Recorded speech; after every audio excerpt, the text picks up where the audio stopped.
Hello students, good morning. तो देखिए students, आज अपना जो चैप्टर चल रहा था पिछली क्लास में आपके अध्याय 13 उच्च पादपों में प्रकाश संश्लेषण, तो इसको कंटिन्यू करते हैं।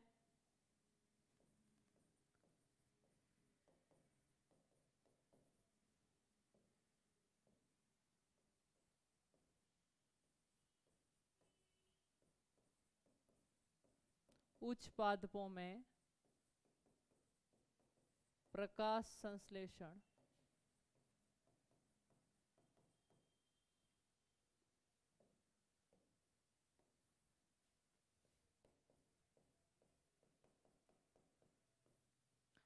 तो देखिए स्टूडेंट्स, इस चैप्टर के अंदर हमने जो C3 प्लांट्स, C4 प्लांट्स के बारे में विस्तार से अध्ययन कर लिया था। अब हमारे बचते हैं कि प्रकाश संश्लेषण को प्रभावित करने वाले कारक कौन कौन से होते हैं, कौन कौन से ऐसे घटक होते हैं जो प्रकाश संश्लेषण को प्रभावित करते हैं।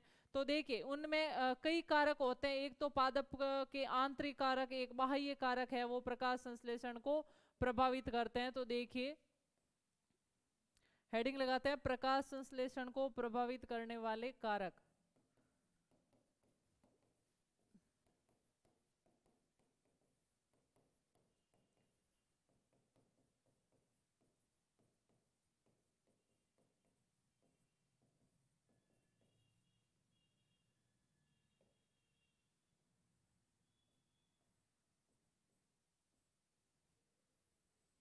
ये दो प्रकार के होते हैं, एक होते हैं बाह्य कारक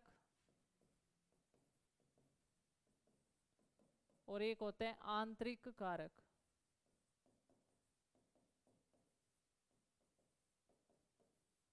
देखिए बाह्य कारक जो पौधे से बाहर के वातावरण के कारक होंगे वो होंगे बाह्य कारक, और जो पौधे के अंदर के संरचनाओं में जो कारक होंगे वो होंगे आंतरिक कारक।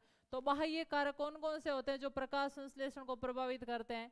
एक तो प्रकाश, ताप, कार्बन डाइऑक्साइड गैस तथा जल। ये चारों पदार्थ है जो बाह्य कारक है जो प्रकाश संश्लेषण को प्रभावित करते हैं। यानी प्रकाश संश्लेषण होने के लिए प्रकाश होगा तभी होगा प्रकाश संश्लेषण। एक उपयुक्त तापमान की आवश्यकता होती है। उसके अलावा कार्बन डाइऑक्साइड गैस महत्वपूर्ण गैस है प्रकाश संश्लेषण के लिए, और पानी की भी आवश्यकता होती है। आंतरिक कारक क्या होंगे? आंतरिक कारक होंगे हरित लवक की संख्या यानी क्लोरोफिल की संख्या, पत्तियों का विन्यास,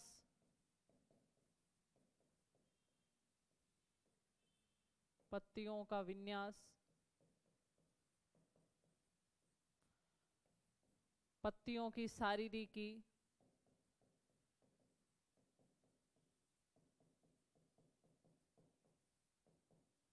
इसी प्रकार कई प्रकार के आंतरिक कारक है वो प्रकाश संश्लेषण को प्रभावित करते हैं। तो नोट कर लीजिए।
अब देखिए स्टूडेंट्स, ये हमने बाह्य कारक और आंतरिक कारक के बारे में देखा।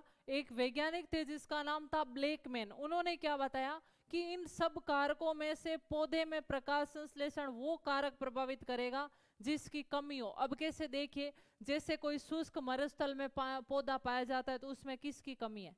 जल की कमी है। वहां पर प्रकाश फुल है, रेगिस्तान में तापमान भी फुल है, कार्बन डाइऑक्साइड भी फुल है, और उस पौधे की आंतरिक कारक में भी कोई कमी नहीं है। लेकिन यदि वहां पर पानी की मात्रा की कमी है तो प्रकाश संश्लेषण को प्रभावित कौन सा कारक करेगा?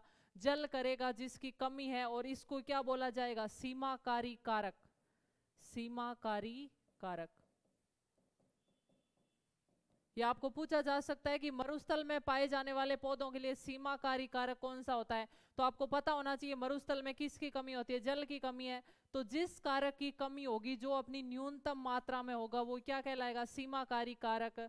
उसके अलावा जो ज्यादा ठंडे प्रदेशों में पाए जाते हैं, बहुत बर्फीले क्षेत्रों में, उनके अंदर सीमाकारी कारक क्या होगा? बर्फीले क्षेत्रों के अंदर है तो वहां पर तो जल तो प्रचुर मात्रा में, कार्बन डाइऑक्साइड भी प्रचुर है, लेकिन वहां पर क्या है? ताप और प्रकाश नहीं है। तो वो ये वहां पर क्या होंगे? सीमाकारी कारक। तो इस आधार पर ब्लेकमैन ने क्या बताया कि प्रकाश संश्लेषण में वो सभी कारक, प्रकाश संश्लेषण को प्रभावित करने वाले कारकों में से जो कारक अपनी न्यूनतम मात्रा में होगा वो उसका क्या कहलाएगा? सीमाकारी कारक कहलाएगा, और वही कारक प्रकाश संश्लेषण की दर को प्रभावित करेगा। तो इस नियम को पढ़ते हैं हम। ब्लेकमैन का सीमाकारी कारक, limiting factor of photosynthesis. Blackman का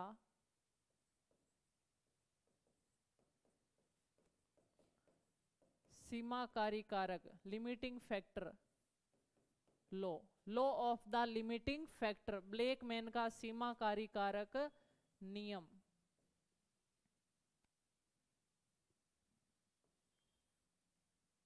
या इसे law of the limiting factor भी बोल सकते हैं। Law of the limiting factor,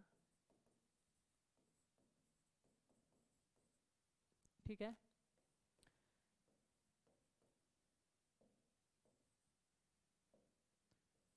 ब्लेकमैन के अनुसार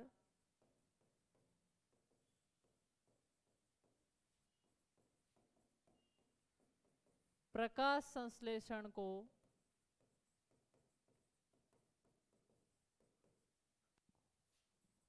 प्रभावित करने वाले कारकों में से, प्रभावित करने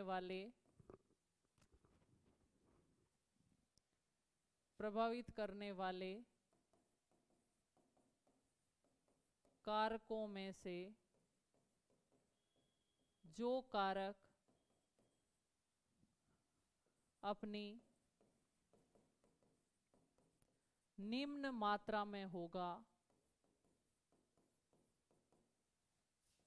उसे सीमाकारी कारक कहेंगे,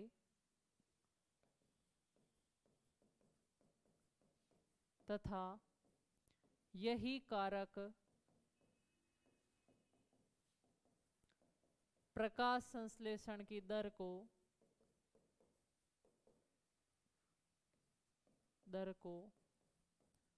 प्रभावित करेगा। ठीक है, नोट कर लीजिए।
तो देखिए स्टूडेंट्स, अब हम देखते हैं प्रकाश संश्लेषण को प्रभावित करने वाले बाह्य कारक। और सबसे पहले हम डिस्कस करते हैं प्रकाश। देखिए प्रकाश है वो कुछ मात्रा में प्रकाश संश्लेषण की दर को प्रभावित करता है, यानी प्रकाश नहीं होगा या बहुत धीमी मात्रा में होगा, तीव्रता कम होगी तो प्रकाश संश्लेषण की दर है वो कम हो जाएगी। यदि प्रकाश संश्लेषण की तीव्रता, प्रकाश की तीव्रता बढ़ाई जाए तो प्रकाश संश्लेषण की दर है वो धीरे धीरे बढ़ती है, लेकिन एक निश्चित तीव्रता पर है वो प्रकाश संश्लेषण की दर अधिकतम हो जाएगी। और फिर यदि हम और भी प्रकाश की तीव्रता बढ़ाएंगे तो प्रकाश संश्लेषण की दर है वो नहीं बढ़ सकती। तो देखिए नेक्स्ट पॉइंट, प्रकाश की एक निश्चित मात्रा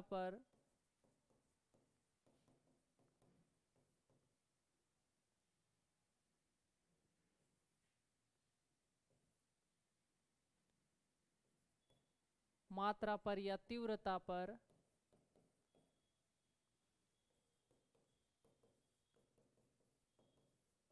प्रकाश संश्लेषण की दर अधिकतम होती है।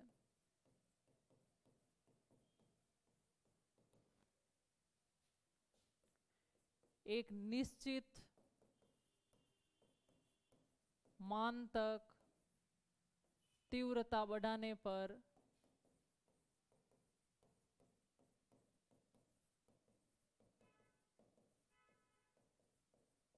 प्रकाश संश्लेषण की दर बढ़ेगी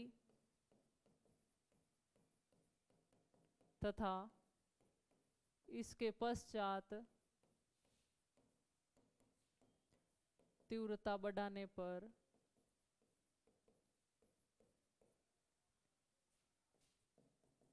प्रकाश संश्लेषण की दर नहीं बढ़ती।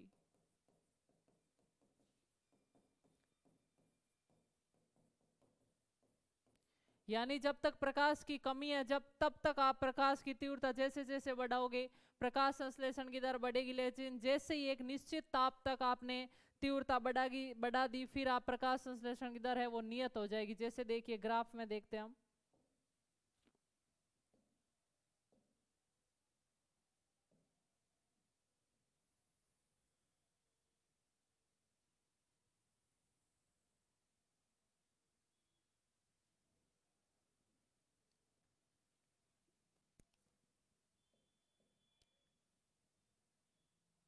जैसे यहाँ पर प्रकाश की तीव्रता कम है तो जैसे जैसे प्रकाश की तीव्रता बढ़ाती जा रही है प्रकाश संश्लेषण की दर बढ़ी है और फिर एक नियत ताप पर प्रकाश की दर है वो नियत हो जाएगी।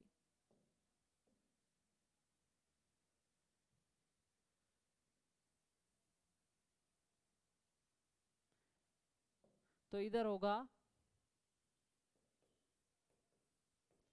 प्रकाश संश्लेषण की दर और इधर होगी प्रकाश की तीव्रता।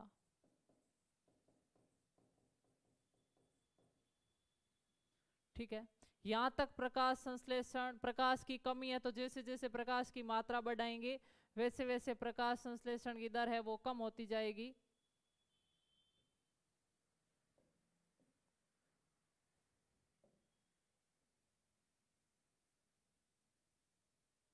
और फिर जैसे यहाँ से अपन ने ज्यादा तीव्रता बढ़ाई तो फिर प्रकाश संश्लेषण की दर है वो नियत हो जाएगी। और अगर हमने बहुत ज्यादा प्रकाश की तीव्रता बढ़ा दी तो फिर प्रकाश संश्लेषण की दर वापस घट जाएगी, क्योंकि ज्यादा तीव्रता का यदि प्रकाश पड़ेगा तो हरित लवक क्लोरोफिल जल जाता है और प्रकाश संश्लेषण की दर है वो बंद हो जाती है। तो नोट कर लीजिए यहाँ तक।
इसके बाद देखिए जो प्रकाश है वो प्रकृति में बहुत कम पौधों के लिए सीमाकारी कारक होता है, यानी अपनी प्रकृति में प्रकाश फुल मिलता है सूर्य से, तो बहुत ही कम ऐसे कोई पौधे होते होंगे जिनमें प्रकाश उपलब्ध नहीं होता होगा, और उनके लिए सीमाकारी कारक क्या होता होगा? प्रकाश। ठीक है, तो नेक्स्ट पॉइंट देखते हैं हम।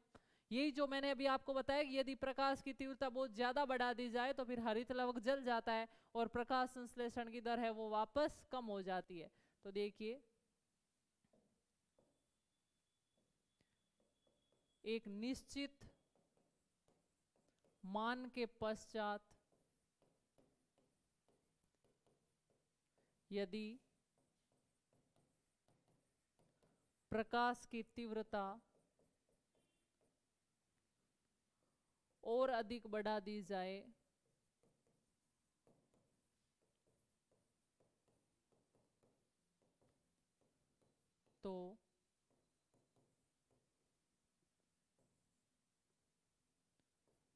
तो हरित लवक जल जाते हैं, हरित लवक जल जाता है,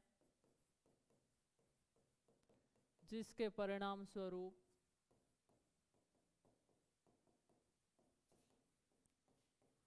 प्रकाश संश्लेषण की दर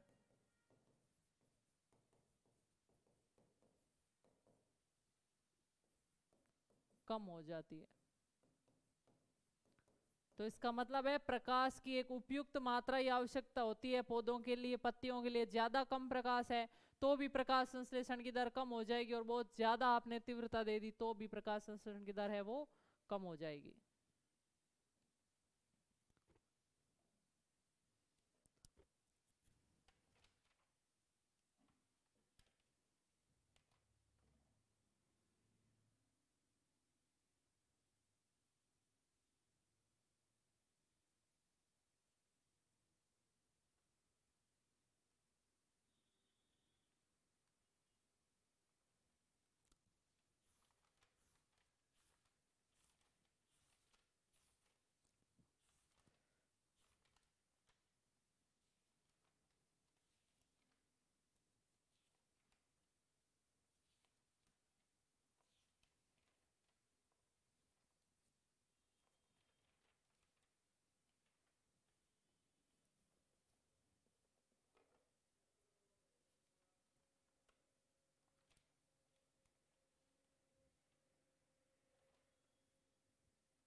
तो अगला कारक हम देखते हैं प्रकाश संश्लेषण को प्रभावित करने वाला कार्बन डाइऑक्साइड CO2।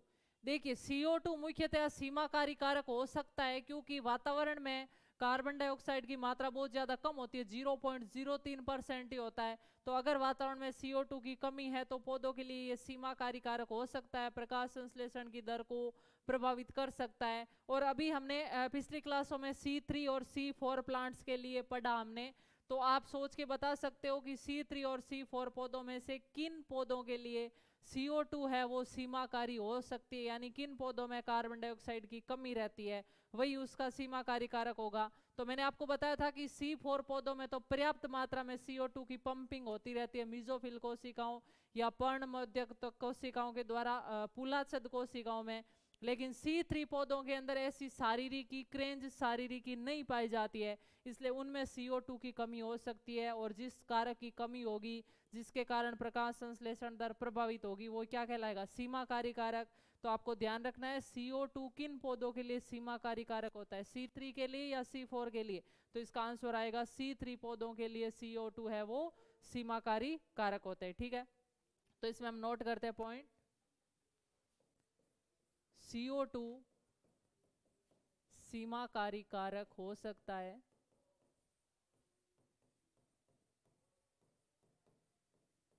क्योंकि वातावरण में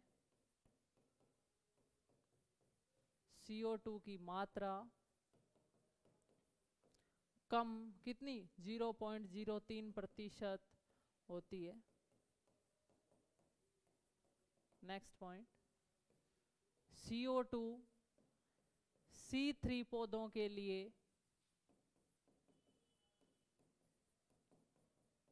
सीमाकारी कारक हो सकता है।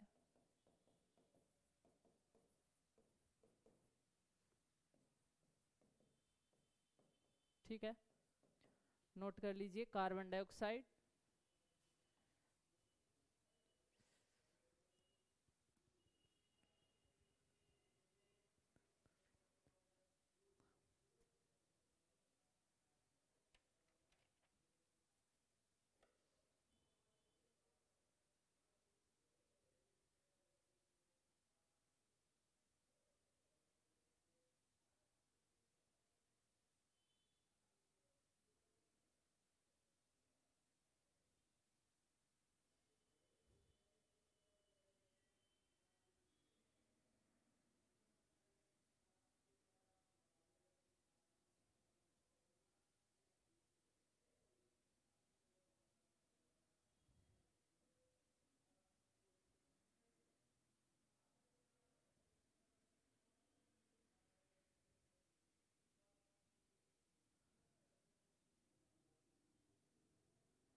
तो देखिए स्टूडेंट, CO2 के बाद हम देखते हैं तापमान और जल है वो किस प्रकार प्रभावित करते हैं प्रकाश संश्लेषण की दर को।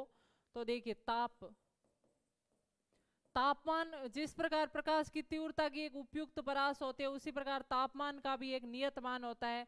कि तापमान क्यों आवश्यक होता है, क्योंकि पौधों में जो ये क्रिया होती है वो एंजाइमेटिक रिएक्शन होती है, एंजाइमों द्वारा निर्धारित प्रतिक्रिया होती है। और अगर एंजाइम होता है वो आपको पता है एक निश्चित तापमान कर काम करते हैं। अगर उससे कम टेम्परेचर पर होगा तो तापमान एंजाइम है वो अस्थायी रूप से निष्क्रिय हो जाएंगे। और यदि आपने तापमान को बहुत ज़्यादा तेज कर दिया तो एंजाइम है वो स्थायी रूप से निष्क्रिय हो जाएंगे। इसलिए तापमान की एक निश्चित परास होना जरूरी है। उससे अगर कम तापमान है तो उसको धीरे धीरे बढ़ाने पर प्रकाश संश्लेषण की दर बढ़ेगी, लेकिन बहुत ज़्यादा टेम्परेचर अगर कर दिया तो एंजाइम है वो निष्क्रिय हो जाएंगे और परमानेंट कार्य बंद हो जाएगा। तो ध्यान रखना, तापमान की एक उपयुक्त परास पर यानी मात्रा पर, उपयुक्त परास पर प्रकाश संश्लेषण की दर अधिकतम होती है, क्योंकि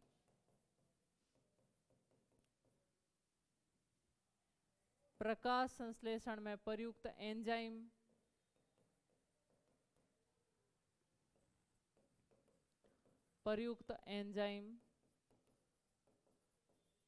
एक नियत ताप पर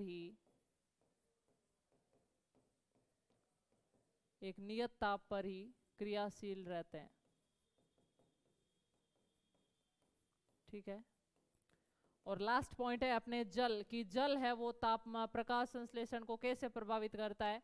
तो जल सीमाकारी कारक हो सकता है, मैंने आपको बताया किसके लिए, मरुस्थलीय पादपों के लिए जहां पर जल की कमी होती है उनके लिए जल क्या होता है, सीमाकारी कारक होता है। तो देखिए मरुस्थलीय पादपों के लिए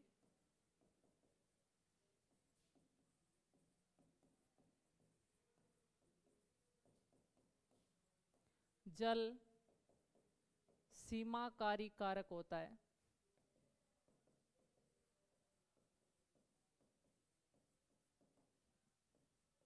जल की कमी से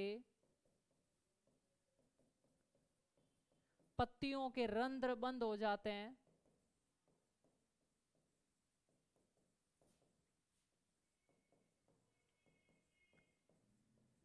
देखिए यदि पत्तियों के रंध्र बंद हो जाएंगे तो क्या प्रभाव पड़ेगा। पत्तियों के रंध्र कब खुलते हैं, जब पादप में प्रचुर मात्रा में जल होगा तो पत्तियों पर स्फीति अवस्था आएगी और क्या होता है, रंध्र खुल जाते हैं। और आपको पता है रंध्र है वो गैसीय आदान प्रदान करने में सहायक होते हैं। अगर रंध्र बंद हो गए तो पादपों में गैसीय आदान प्रदान बंद हो जाएगा, कार्बन डाइऑक्साइड की मात्रा भी क्या है, कमी हो जाएगी। तो इसलिए जो जल है वो साथ में CO2 को भी लेकर जाता है, इसलिए जल की कमी है वो बहुत ज्यादा प्रभावित करती है। तो जल की कमी से पत्तियों के रंध्र बंद हो जाते हैं, जिसके कारण गैसीय आदान प्रदान नहीं हो पाता है, गैसीय आदान प्रदान रुक जाता है तथा CO2 की कमी हो जाती है।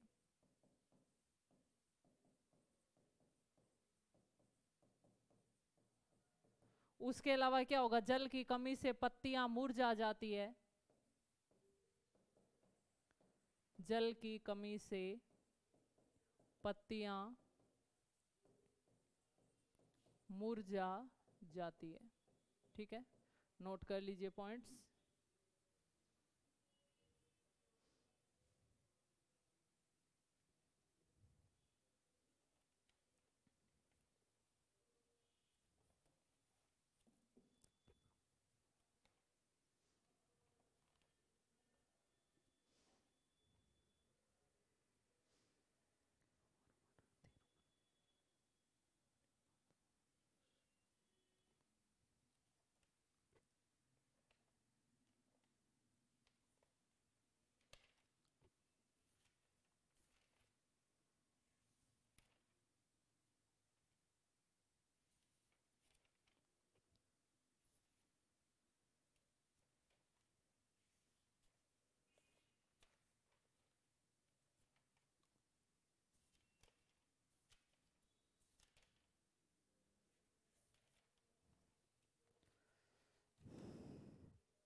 तो देखिए स्टूडेंट्स, इनके अंदर हमने प्रकाश संश्लेषण की दर को प्रभावित करने वाले कारकों के बारे में पढ़ा, बाह्य कारकों के बारे में, और आपके आंतरिक कारकों के बारे में ज्यादा नहीं बताया गया। लेकिन आपको पता होना चाहिए कि अगर पादपों की पत्तियों में हरित लवक की संख्या कम होगी तो भी प्रकाश संश्लेषण की दर कम हो जाएगी, क्योंकि हरित लवक ज्यादा है तो प्रकाश संश्लेषण ज्यादा होगा।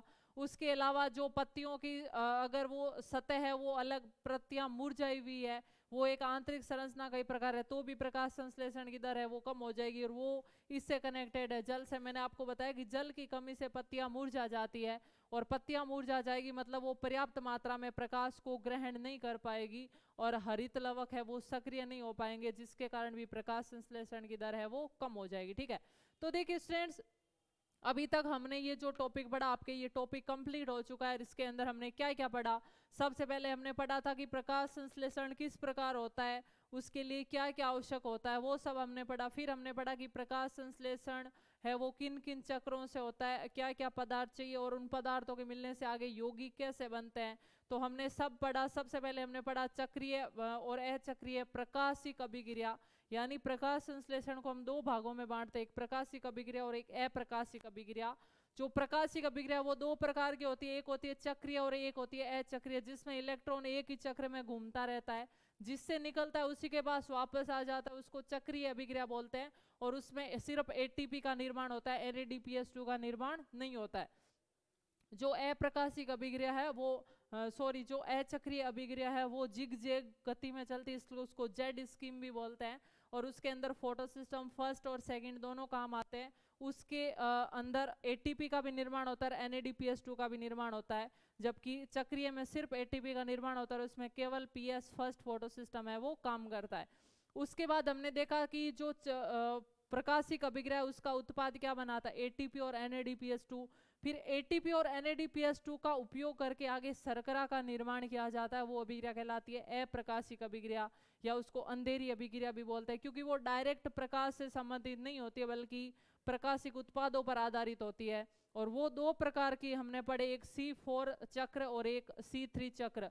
C3 चक्र में कार्बन डाइऑक्साइड को ग्रहण करने के लिए कोई विशेष शारीरिकी नहीं होती है पत्तियों में, इसलिए उनमें कमी हो सकती है। लेकिन जो C4 प्लांट्स है उनमें ज़्यादा प्रकाश संश्लेषण होता है, शर्करा की मात्रा भी ज़्यादा होती है, क्योंकि उनमें विशेष प्रकार की क्रेंज शारीरिकी पाई जाती है पत्तियों में।